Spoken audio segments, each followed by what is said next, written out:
السلام عليكم. طبعا الليلة وصفتنا رز بلبن. الليلة الرز بلبن ده عاملة لكم أختي.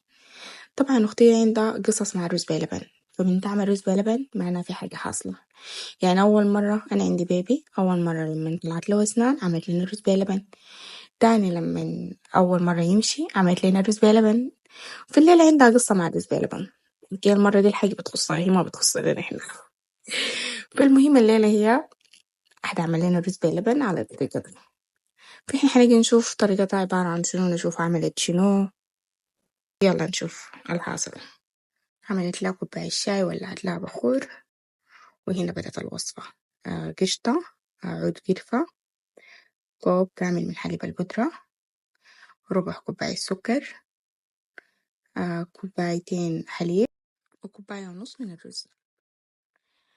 هتنزل موية سخنة، كوبايتين من الموية السخنة، وبعد كده هتنزل الكوب ونص من الرز،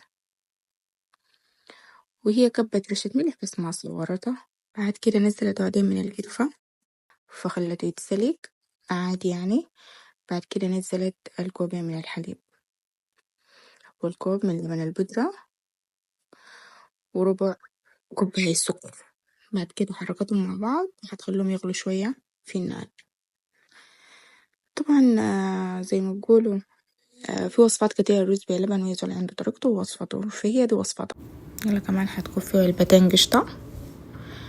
في ناس طبعا برضو بكبوا فيه كريم شانتيه، هي برضو بتعمل مرة بالطريقة دي، فالمرة دي قالت نغير لكم. فهنا كبيت علبتين من القشطة. هتيجي تضربهم بالمضرب الكهربائي لحد ما يبقى معانا ناعم كريمي ويكون شكله جميل شديد. هتيجي تقدم لنا في الطواجن الحلوة دي. وطبعا هي زول وعايزه يزينوا له بشنو فايته، اي واحد زي ما بقولوا بيختار ويتدلع فيها. فهنا عملت لنا زينت لنا واحد بالفستق الحلبي ومعه رشة من الزبيب، والتاني حزينه لنا بالزبيب وجوز الهند. صراحة طلع حلو شديد، وصراحة والله ما قصرت، وربنا يا رب دايما يفرحها ويخليها دايما تعمل لنا رز بلبن. فيلا ورونا طريقتكم للرز بلبن كيف تعملوه بأي طريقة، وجربوا طريقة دي شوفوها.